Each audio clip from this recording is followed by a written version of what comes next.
Have you been wanting exercises for your pan pastels? Like, I just recently got more pen pastels as a gift, and I'm really exploring different ways of using them. My name is Heather Nelson, and in this video we're going to play with ladybugs and kind of paint them a little bit like line and wash, like you would with watercolor. We're going to have fun, kind of being a little bit loose, just kind of letting it all go. There's hair everywhere. I'm just using a mixed media paper, quite a reasonably priced one by Strathmore. It's got a vellum surface, so it's quite smooth. It is not a pastel paper, and I'm just like painting a couple of coats on and then applying the ink fine liner pen afterwards. If you paint along with me, then please tag me at Mystic Maples Art on Instagram so that I can see your work. I would love to. We're going to begin this tutorial with a little bit of permanent red for our ladybug. All of our reference photos are free for use on the Pixabay website, and you can get the links to them below. You can also grab a little bit of purple for the shadow around the area of the ladybug. I'm using the handheld soft tool applicators. I like to have a few different ones with my major color families, like I'll have one with my warmer colors and one with my greens, for example. You can choose between different shapes for the applicators, so I'm choosing, I'll call it the little ballet slipper soft tool, and using some yellow ochre for the actual wheat seeds on this wheat sheaf. And I'm just making like little teardrop shapes. I spaced out the seeds quite a bit just because I wanted to be able to see the individual components, and I actually liked the white space in between them, so it's not quite accurate to the picture, but the reference is just some inspiration for me. And then I just put everything in line with each other, kind of like scales. And then if you put your soft tool on edge, that's when you can make those grasses, and you just drag your tool down and wiggle it around, and you can change how thick or thin your grass lines are. I then switched to my square soft tool, which has my greens, and I used the chrome oxide green for this grass, and that's actually the grass, or sorry, that's actually the color I'm going to use for most of this palette. Then I used a little bit of burnt sienna, which I likely should have changed tools for, saying, you know, that I try to keep my reds all on one tool and my greens all on another tool, but you will notice I frequently just mix that up. Then it's time to switch to my fine liner pen. Then I'm using my 0.8 fine liner pen, and I'm outlining some of the seeds and also putting a line in for some of the grasses, but the polka dots, I would say, are the funnest part on the ladybug's back, and you don't have to match your reference photo, just throw in the dots wherever you think that they look cute, and then you can also draw in the head of the ladybug, which is a little bit of a, I don't know, is that a rhombus shape? Maybe two little rhombus shapes, and you could outline the ladybug. Doesn't matter whether you go through the color or whether you leave a little bit of a white gap, because this is line and wash essentially, and that means that there's some flexibility in how you use your pen. With that flexibility, you can either do both sides of the grasses or just one side. I wanted a little bit more white, so I'm bringing out a Posca acrylic pen, which you have to shake down in order to get the paint to come down, and I'm adding a little bit of white on my ladybug. This is a bold fine liner pen. It's Faber-Castell, and I like it when I want to put down just more black. I wanted to leave room for where I would want my next ladybug to begin, and again, I'm working with permanent red and just getting that little side shape, which is a little bit of a half circle or a half oval, so to speak, for that permanent red ladybug. I'm also bringing in some of that violet color for the shadow around my ladybug shell. I'm going to wipe off my applicator just a little bit because I'm going to grab some orange and just put a little bit of the orange highlight onto this ladybug shell. Then it's time to find a different applicator because I want to start putting in the actual plant. I'm going to dip back into that chrome oxide green for this plant, and remember that you can change the thickness of the actual grasses by changing the angle of your soft tool. This particular plant, I think maybe it's like a lavender or something, but it has some areas of light, which is why I'm sort of skipping the soft tool over the paper to leave gaps and areas that are lighter and also areas of more pigment. Then I'm going to grab some phthalo blue extra dark and just put in some other areas of this plant that have a little bit of a blue tint to them. Sometimes I drag the applicator in a nice smooth line when I just want a continuous color, and other times I'm going to continue to skip around. And I will also skip around between my colors, so sometimes grabbing the green oxide and sometimes grabbing that phthalo blue extra dark just to create different shades of, blues and greens along my plant. I can change the amount of color by how much pressure I put down too. I'm going to grab some of that yellow-green to sort of bring in those highlights on this plant and even a little bit of the yellow. So I'm just kind of, skipping back and forth between the yellow-green and the yellow, just bring in those other colors. Time for some more ink, so I'm going to bring in my fine liner. Again, it's the 0.8, and I'm going to put in my cute little polka dots for my ladybug, and also do my outline. Again, like I said, it doesn't have to be a perfect outline. You can get creative, and sometimes the belly of a ladybug you can actually see a little bit more black, so I added a little bit more black, and then I'm just throwing in some legs and the head of this ladybug. I wasn't really trying to be accurate, so scientists aren't going to love this, but it gets the job done. When it comes to outlining the grasses, sometimes I completely outline each sprig, and other times I'll only put one line down or I'll skip the pen around. That is entirely up to you and your creativity. This next little beetle, I love this angle. It's got like the cutest little butt. And the important thing here is to leave that white highlight. Now you could come in with a Posca pen later and add that highlight, but it's a little easier just to actually leave it blank now, and then you don't have to worry about that.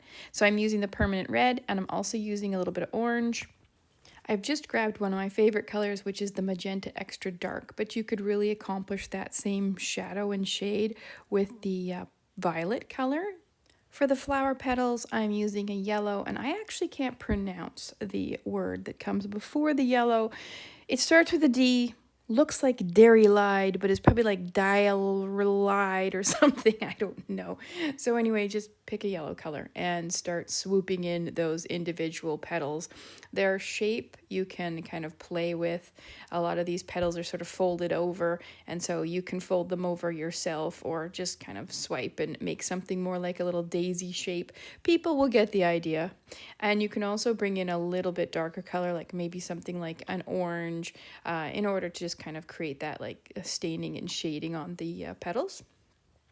I believe I'm bringing in a sienna color as well, and then when I want to do the center part of the flower, and then I'm kind of like just dotting around with the applicator and bringing in some other colors too to create the changes within the center and also within the petals. I've picked up a little bit of the red iron oxide extra dark just on the tip of the applicator for those little vertical, they almost look like fence posts around the center of the flower. Then I've grabbed a little bit of the permanent red extra dark, but I think maybe it was a little too dark, so I probably chose something a little bit too dark.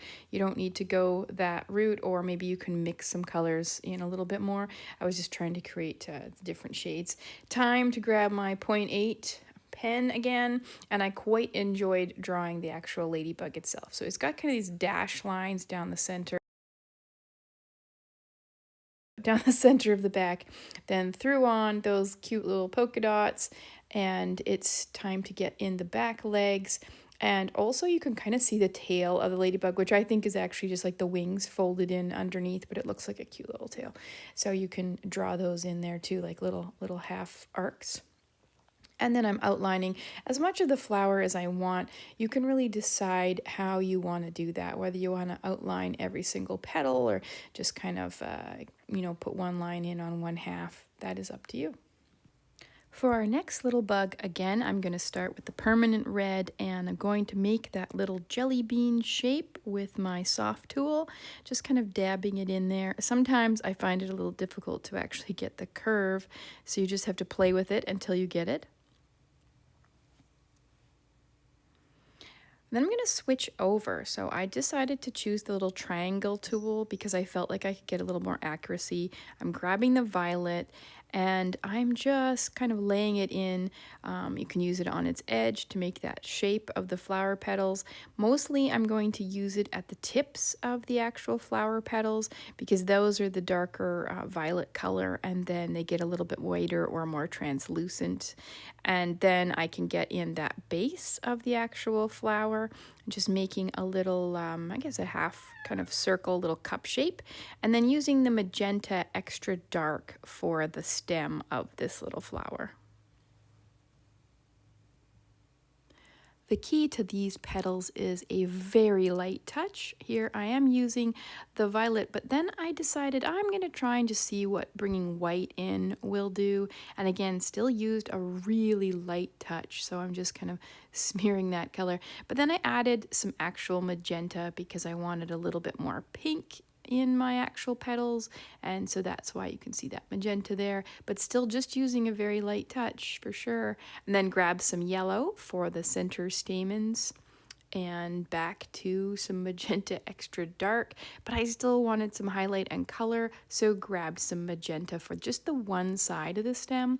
So I put it on the left side of that stem and then just touched up a few places just to bring a little bit more color and vibrancy in. Then it's time for our pen again. So outlining, because there is actually some like white tips as well on these petals, I gave a little space around these petals just to give them a little air to breathe, and then the flower kind of comes to life. And then it's time for those cute polka dots on the ladybug. Make them wherever you like. Draw in your legs. By now you're pretty used to this. And then you can make sure you only have 6 legs, because that's all ladybugs have. You can leave the highlight on the back and then put in our little ladybug face. You can add some Posca pen if you like, but I mostly just left gaps this time. And now I thought I'll bring in a little more orange for the actual ladybug shell. I felt like I knew enough about ladybugs now that I could invent one of my own, so I didn't actually use a reference photo for this. Just decided I would create a little red ladybug on some yellow-green grass. And so that's what we're going to do. We're going to use the permanent red and just again make our little round shape, leaving a little gap for a highlight. For a shadow, I'm actually going to be using a little bit of the magenta extra dark and also the violet, but you really only need to pick one color for your shadow. You could have even just added a little bit of black to the red. And then I'm changing tools up just because of the color, and I'm grabbing the yellow-green, going to make that the top part of my grass. You could vary the intensity just by varying how much pressure you applied your applicator. And then I'm going to get that iron oxide green that I've been using consistently through the whole project and using that as the underside of my grass to create a little bit of shadow and just additional darkness in the grass itself. With my pen, you know the drill by now. We're going to put in those polka dots and give our ladybug a nice little outline and draw in the head. We don't exactly see legs from this angle, but you can draw some in anyway.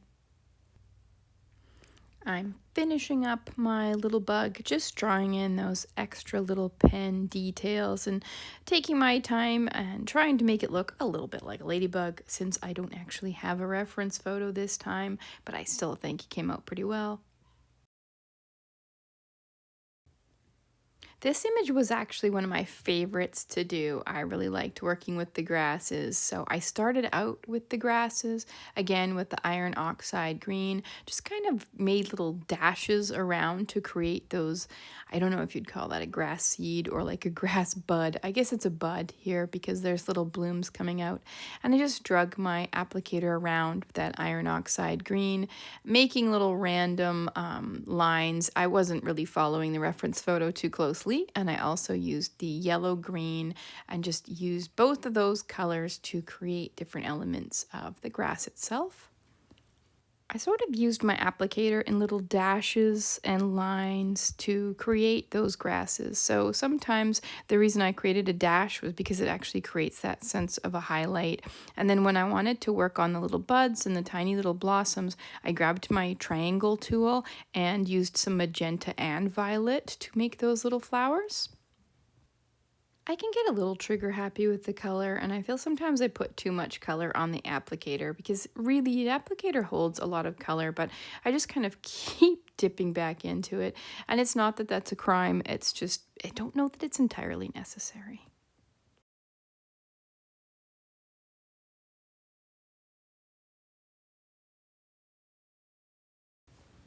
It's time to dip back into the permanent red and get on to our little ladybug, and so that's what I'm using, and again making my little bug shape.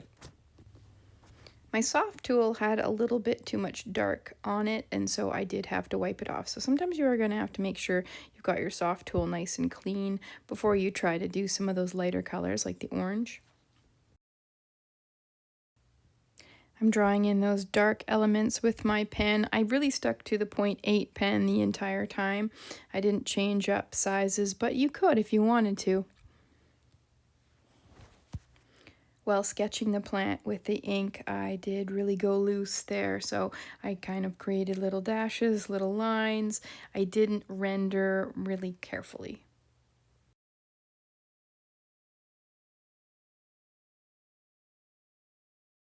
Last but not least is this little ladybug that's just hanging out on some grass seeds, and I'm using the iron oxide green, creating a nice little arc for that one little stem he's hanging out on, and I'm just feathering it around to create those like seeds. I varied my pressure, and I also turned my soft tool a lot to give the sense about each of these little seeds. By going a little bit harder with your pressure, it'll appear a little bit darker and a little lighter, and you will get a little bit of a sense of a highlight. But I also did start bringing in some other colors, so I actually brought in this, I think it's phthalo blue extra dark. Don't quote me on that one. But anyway, one of the darker colors of blue, which you could just mix a blue. And I'm also bringing in violet. I think the violet was like my old standby. So even though I had experimented with the blue, I decided that the violet gave me the best shadow. But let's say you didn't have violet, you could use a little bit of blue and like mix it with black. And now I'm bringing in the permanent red because it is time to create that little jelly bean of a ladybug.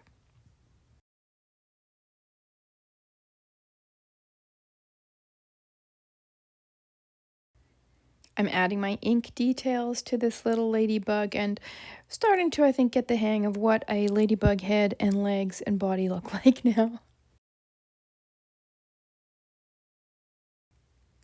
If you're interested in learning more about working with Panpastel and ink together, I do have a YouTube video where I create some apples with their green and red. I will link that video at the end of this one. And now I'm returning to the yellow ochre for adding a little bit of highlight to these grasses. Then I'm adding my finishing sketch with my 0.8 pen. Gonna give it a nice little signature, and we are all done. Thank you so much for watching this video. I hope you got something out of it. You can leave a comment below to let me know what you would like to paint with me next.